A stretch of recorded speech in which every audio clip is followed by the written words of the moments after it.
Most platforms fight piracy by making the pirated version worse. DRM, always online requirements, platform locks, launcher chains. The logic is, if you can't make legitimate ownership feel good, at least make the alternative feel bad enough. Steam mostly went the other direction, and I think that's why it worked. At least for me. I had a folder on my PC, 40 something games in it, cracked executables, scene releases, you know what it was. I played almost none of it, not because I felt guilty, I didn't, but because having something and owning something are not the same thing. And that folder was just having 40 files sitting on a drive attached to nothing. Steam made ownership feel like something worth paying for. And that's a way harder thing to engineer than a DRM jack. And almost nobody talks about it in those terms. Let me be specific about what that folder felt like, because I think it matters for the argument. I'd find a game, download it, install it, open it once, maybe twice, and then I move on. The folder kept growing.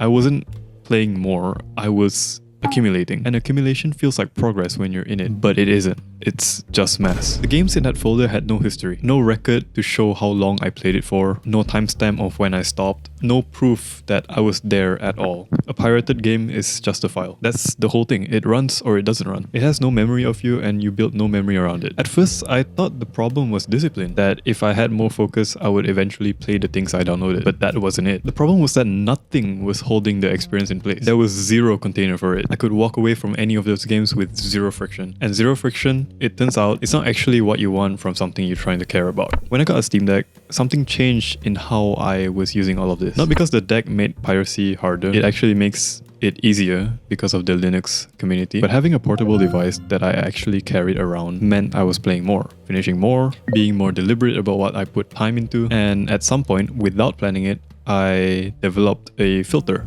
I'd find a game that I was curious about, but not $60 curious, you know. I then played a pirated copy of the game, 1 hour, maybe 2. If it had something, not just novelty, not just the first hour honeymoon, but something that made me want to know what came next, I'd delete it and just buy it on Steam. See? Do you see? I didn't have to do that. The pirated version worked. Completely fine. It ran perfectly, smoothly, everything. Perfect. I could have kept going and never spent a cent, but I didn't want to. And that's the part of this I've been trying to articulate, because it's not about guilt and it's not about ethics. It's about something more specific. And the right place for reasons I'm going to try to explain was Steam. Epic Games make the argument easier by contrast, so I want to spend a minute here. Every week or two, Epic Games gives away a free game. I've claimed most of them. I think my Epic Games library has around 60 free game titles in it. I've played maybe 5 of them, and 2 of them I just deleted and just bought it on Steam, which is the part that sounds irrational until you sit with it. Here's the thing, alright? Those 60 games are free.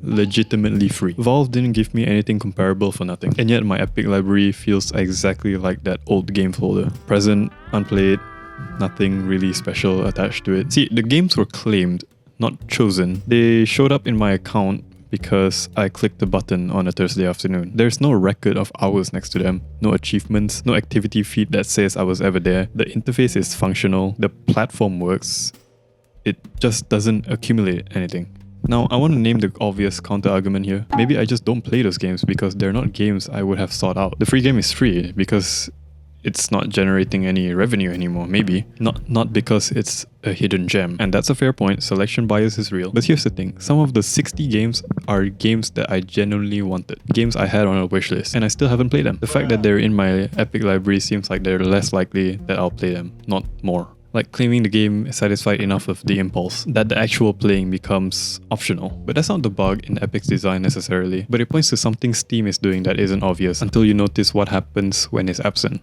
If this is tracking with something you've noticed with your own libraries, subscribe. This is the kind of videos I make, so there will be more on the way. I want to be careful here because this is not a features breakdown. The point is what those features feel like when they're working. An achievement pops, small thing, a 100 pixel icon and a sound effect, but it's a record. A timestamp count attached record that says you were in this game on this date and you did this specific thing. The game remembers, your profile remembers. 7 years from now on, you can open that game's page and see exactly when you were there. The hours counter is the same thing. 83 hours in one game, 4 minutes in another. That's not a resume. It's closer to a receipt, an honest one. Not who you meant to be as a player, but who you actually were. The 4-minute game is in there too, and you can't revise it. The wishlist matters in a way that sounds small until it isn't. A game sits on your wishlist for 8 months. A sale notification arrives, you click through, you remembered why you wanted the game. You buy it or you don't. But the one thing was preserved. The platform held on for you. The cloud saves are the most functional piece of this, and maybe the most underrated. That continuity is a small thing every time it happens, because it removes the moment where you have to decide to re-engage. The game is already open, already waiting, right where you left it. None of these are technically impressive. Other platforms have some version of them, but together, and I think it is the together that matters, they make the library feel like a record of something real. So here's the actual argument, stated plainly. Having something and owning something are not the same thing. Having is possession. Owning is relational. It implies history, choice, and commitment. A thing you own has a record inside your relationship with it. I had 40 games in that folder. I own almost none of them. Not in the legal sense, but more towards the experiential sense. There was no history there, no evidence of engagement, nothing that said this game and I had been anywhere together. A Steam game accumulates, every session is logged, every achievement is dated, every hour is on record. And over time, the library becomes something like a diary. Not the one you write, but the one that writes itself from your actual behaviors. And that diary is honest, in a way that your intentions never are. It shows you the games you said you played, but never opened. It shows you the ones you bought on a whim and have hundreds of hours on it. It doesn't let you remember yourself as a better, more focused gamer than you actually were. And I started wanting the games I was really playing to be part of that record, because the record was becoming something I really cared about, as a personal artifact, a history of where my attention actually went. That's what the folder never had. That's what Epic's library doesn't quite have either. Not because the platforms are bad, but because they're not building a record of your activity in the same way. I should say the thing that complicates this, because it's real. Steam doesn't actually own what's in your library either. You technically own a license. Valve can revoke it. If Steam shuts down, and it won't probably, but theoretically, your library goes with it. The record disappears. Every logged hour, every achievement, every timestamp, gone. So in a strict sense, that folder was more yours. Files on your local drive belong to you in a way that cloud-dependent library doesn't. Nobody can take that folder. That is a legitimate point, and I'm not going to pretend that it isn't. But I push back on what it actually means in practice. The value I'm describing, the accumulated records, the sense of a library that knows who you are, that only exists because a platform is holding it. A truly local, truly owned copy of the game can't build that kind of history with itself. Ownership and accumulation in this context are in tension. You can have the file permanently, or you can have the record, but not both on the same term. And I've made the choice, clearly, about which one I find more valuable. I think most people have, even if they haven't framed it that way. The number of people who actually back up their Steam library to hedge against platform collapse is vanishingly small. We've accepted the trade-off, we just haven't named it yet.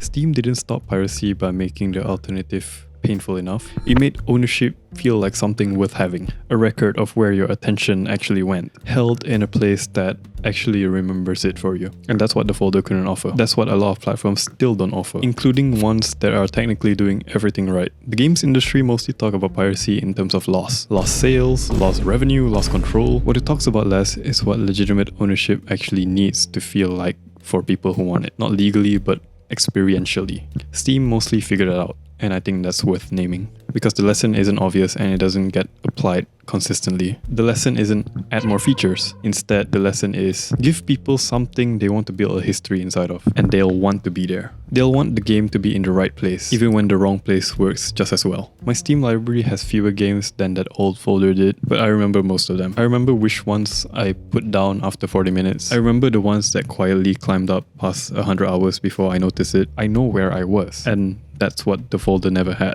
If you think I'm wrong about any of this, or if your Epic library is full of games you've actually played and I've completely misread the situation, please do say so in the comments. I'm genuinely curious whether this maps to other people's experience or is just mine. And if you're new here, subscribe. This is the kind of videos I make. I'll see you next time. Bye.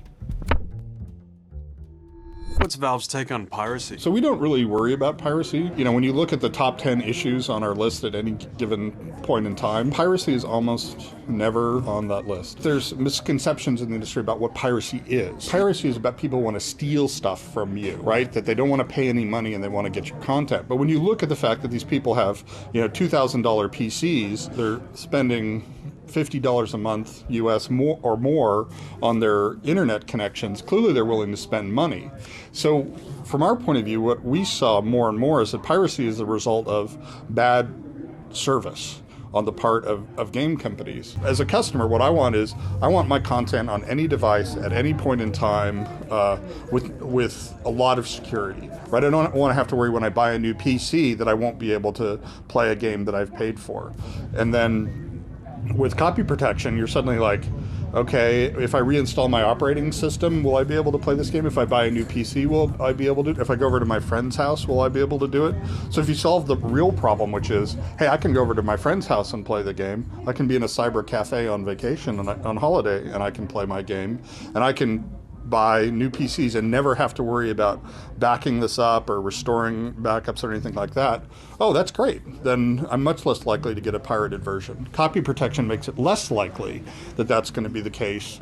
And higher service platforms like Steam or other ones that are coming out make you more confident. So when you attack the problem that way, by improving the service component of the experience rather than through copy protection, which reduces the service component, copy protection is actually going to increase. I mean, there's anecdotal evidence that this is the case, that copy protection actually increases rather than decreases the piracy of games.